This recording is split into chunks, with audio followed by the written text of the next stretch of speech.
আসসালামু আলাইকুম, কেমন আছেন সবাই? স্বাধীন বাংলাদেশে সবাইকে স্বাগতম। আমরা যারা ফ্রিল্যান্সার, আপনারা সকলেই জানেন যে রেমিটেন্স কতটা গুরুত্বপূর্ণ একটি দেশের ক্ষেত্রে। সো আমরা হচ্ছে সেই রেমিটেন্স যোদ্ধা। শুধু বাইরের দেশ থেকে তারা কাজ করে রেমিটেন্স পাঠাচ্ছে তা না, আর আমরা এই বাংলাদেশে বসে কাজ করে বাইরের থেকে রেমিটেন্স নিয়ে আসছি। সো আমাদের ভূমিকাও অনেক বেশি এখানে। আর আমরা ফ্রিল্যান্সাররা বিভিন্ন কারণে বিভিন্ন দিক থেকে পিছিয়ে আছি। সেইটার বিভিন্ন কারণ রয়েছে, অনেকেই অনেক কারণ ব্যাখ্যা করেছেন, কিন্তু আমি আমার মতো করে বলবো।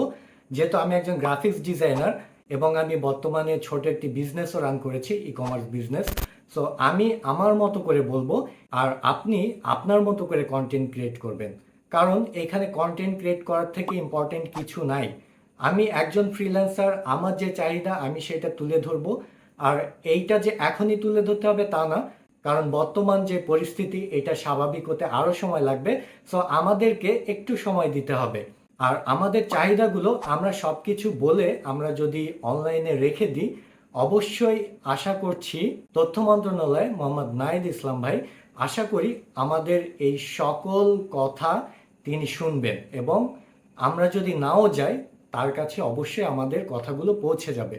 কারণ আমরা সব থেকে ফ্রিল্যান্সার, আমরা যারা আছি আমরা সব থেকে বেশি খুশি এই জন্য, কারণ আমাদের এই ইয়ং জেনারেশনের এই ফ্রিল্যান্সিং এই সেক্টরের কথাগুলি একজন ইয়ং জেনারেশনের ছেলেই বুঝতে পারে। সো এই ক্ষেত্রে আমি মনে করি নাহিদ ইসলাম ভাইয়ের থেকে পারফেক্ট আর কেউ হতে পারে না। আর আমরা যারা ফ্রিল্যান্সার এখন আমাদের কথাগুলো বলবো। আমি যেহেতু একজন গ্রাফিক্স ডিজাইনার এবং ছোট একটি ই কমার্স বিজনেস রান করি, সো আমি আমার মতো করে আমি বলছি, অনেকের কথাগুলো বলবো এবং ভুল এবং সঠিকগুলো আমি একটু তুলে ধরবো। এইখানে আমাদের প্রথম প্রবলেম হচ্ছে ফ্রিল্যান্সারদের পেমেন্ট মেথড, যেটা হচ্ছে পেপাল। পেপাল আমাদের বাংলাদেশে অবশ্যই আনতে হবে, কারণ পেপাল ছাড়া আমরা অনেক অসহায়। কারণ পেনিয়ার বা যে কোনো পেমেন্ট মেথড বলেন, সবগুলোতে অনেক ধরনের প্রবলেম ফেস করতে হয়, কারণ অধিকাংশ ক্লায়েন্ট বাইরে সকলে পেপাল ইউজ করে। আপনারা যে সকল কান্ট্রিগুলো দেখেন যারা ফ্রিল্যান্সিং করে এবং খুব ভালো পর্যায়ে আছে, তাদের কিন্তু সব জায়গায় পেপাল আছে।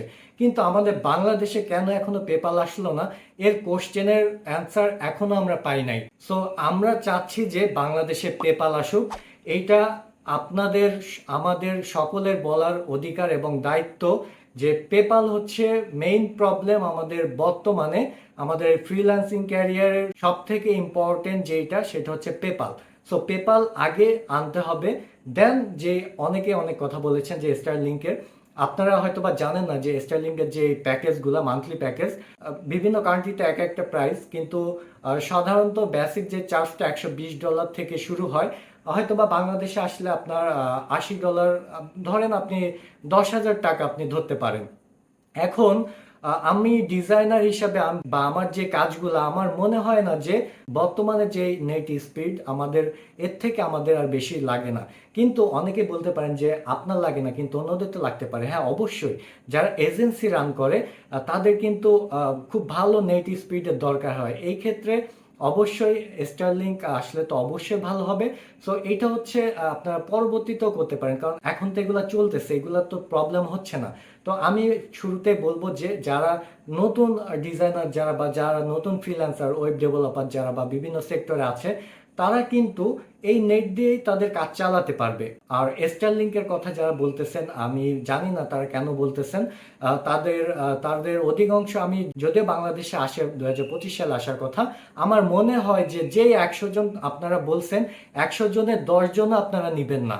আর যারা নিবে তারা প্রফেশনাল ফ্রিল্যান্সার, মান্থলি তাদের খুব বড় একটা অ্যামাউন্ট আসে। তো তাদের এইসব নেট নিতে কোনো প্রবলেম হবে না। ইন্ডিভিজুয়ালি যদি আপনি কাজ করেন, দেন এটা আপনার জন্য পারফেক্ট হবে না। এই ডিসিশনটা আপাতত বাদ দেন।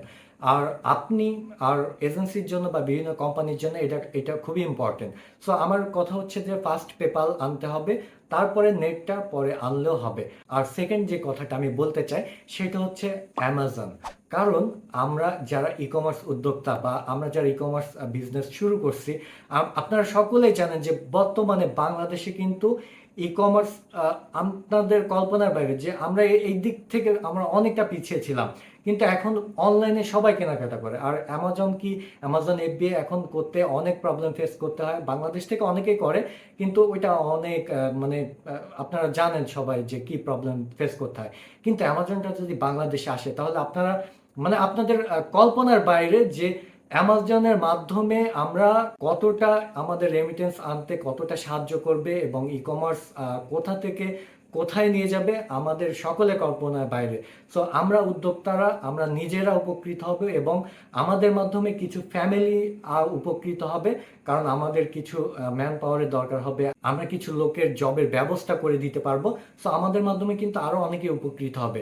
সো আমি বলবো যে প্রথমে পেপাল আনতে হবে, সেকেন্ড আপনার অ্যামাজনটা দেখবেন এবং নেট স্পিড তো অবশ্যই আসবে আমি আশা করি, যেহেতু আমাদের জেনারেশনে যারা আছে আর বর্তমানে নাহিদ ইসলাম ভাই যেহেতু দায়িত্বে আছে, আর আমি জানি আপনি সকল বিষয় দেখবেন।